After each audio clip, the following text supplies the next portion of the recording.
everybody, and welcome. It is me, your songwriting partner, your co-producer, and as always, your friend, Joe Seeby. And welcome to the Mechanics of Songwriting.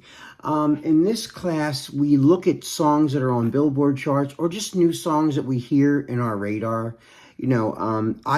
Myself, I seek out music, whether it's on Billboard charts or whether I just find it just surfing YouTube, or I hear about it from a friend, or another person, or I just hear it by accident, and I have Shazam, or I forget what that I think it's Shazam.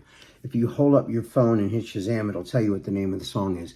Sometimes I'll be at the gym even, and I'll hear a song I never heard before, and I'll be, wow, who is this? And I can't see the TV, so I'll hit my phone on Shazam, and I'll hold my phone up closer to the speakers in the gym, and then I'll get a readout of who that is and what song that is, and usually that's how I'll find something, or it just all depends. But like this class, we listen to new music that's out, or just it doesn't have to be new music. It could be something that just came out 20 years ago but I never heard, or it just pops up on my radar, and we listen to it, and we examine it and kind of break it apart like almost like an anatomy class. We strip layers, like I wish I had all the full tracks of the song so I could mute some tracks and solo others, but unfortunately I don't have that luxury with some of the songs. So we have to just listen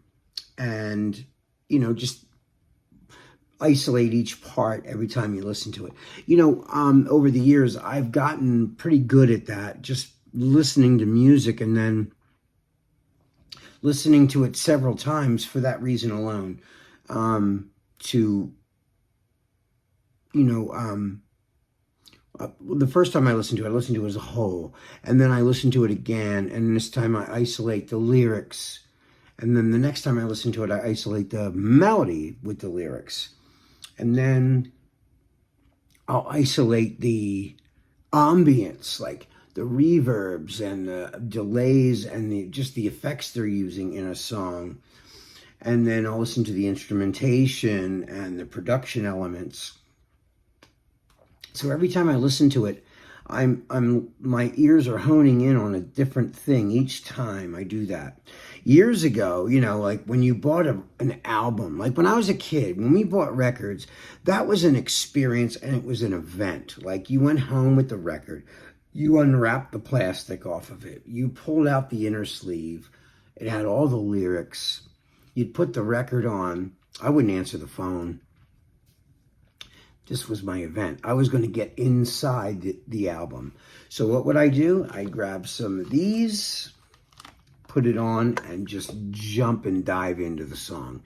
And I would be surrounded by the song, and the whole album. I would read every word on the lyric sheets, and then I'd read the production credits. Who wrote it? Who mixed it? Who played the drums on it? If it was if it's a band, then you know who the drummer is. But like, sometimes there's like keyboard parts in a rock band, and they don't have a keyboard player, so they bring somebody in who was engineered by. I have a lot of friends that are big engineers for big records, and so I started.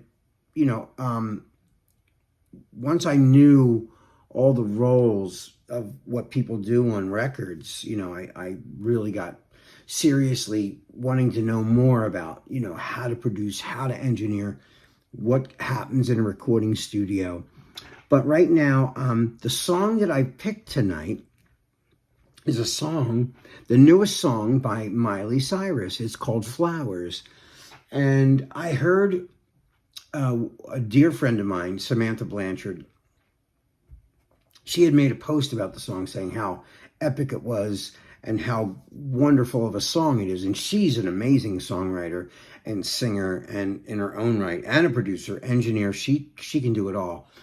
And I heard her little blurb about the song, and I heard a couple, bits of the song, but didn't really sit down and really listen to it until after I read Sam's comment. And I respect Sam so much, I figured I really need to give this song a listen.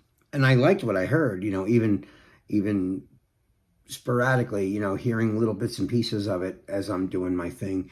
So I did a little research, and so this is what I found. So Flowers by Miley Cyrus is a song by American singer Miley Cyrus. It was released on January the 12th, 2023, not too long ago, through Columbia Records as the lead single from Cyrus's upcoming 8th studio album, Endless Summer Vacation. The song was a commercial success, garnering a record-breaking 101 plus million streams on Spotify within the first week of release and topping multiple charts worldwide, including US Billboard Hot 100. Composition. I want to go into the composition. So it's the genre they call is funk, disco / pop. The song is 3 minutes and 21 seconds in length. The songwriters of the song include Miley Cyrus, Gregory Alde-Hine, and Michael Pollock. The producers are Tyler Johnson and Kid Harpoon. And it says, Flowers is a pop song with disco and funk influences. Anna Geisa of Pitchfork describes it as a twangy disco funk song with a string section reminiscent of flamenco. Gabriel Sanchez of Yahoo felt that a funky bass line guides the song, paired with a swooning string line and fizzy cymbals. That's pretty cool. I'm such a fan of songwriting, so that when I hear a song that I really like, I want to know more about who contributed to making this happen, because as you guys know, one person isn't responsible for a song's hit. There's the writers, all the chemistry that goes into that. Then it's the artist who's singing it. Then it's the producer who takes those chords and those melodies and then adds the production elements.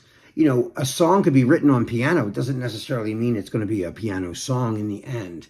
It could be a funk song with, like a really cool moving bass line with some synth stabs on it. It just becomes a whole other thing than the way it was written. So a song being written is way different than a song being produced. Like I've written many songs on my acoustic guitar or on an acoustic piano or just a, workstation keyboard on a piano setting. And I work some stuff out.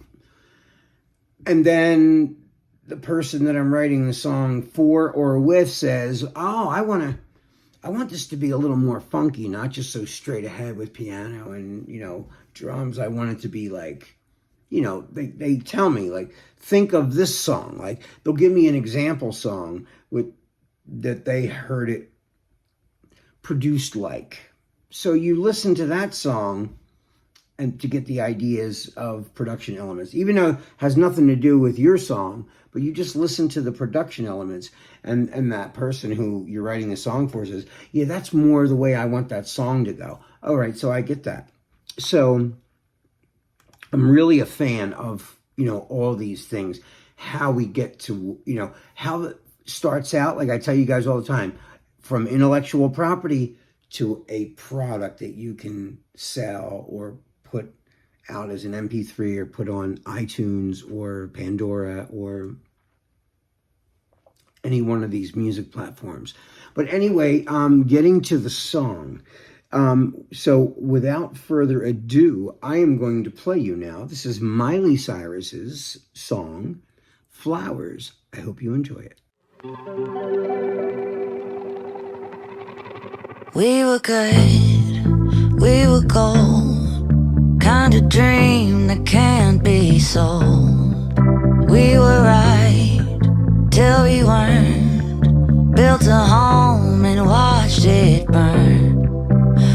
I didn't want to leave you, I didn't want to lie. Started to cry, but then remembered I can buy myself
cry, but then remembered I can buy myself flowers, write my name in the sand, talk to myself for hours, say things you don't understand.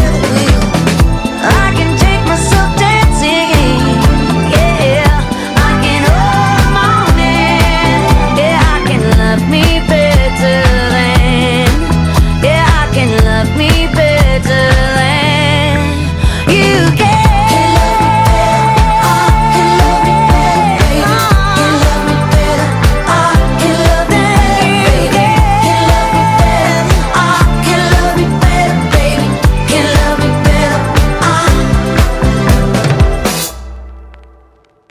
And there it is. Wow. You know what? Really cool. I love the song. I love the song.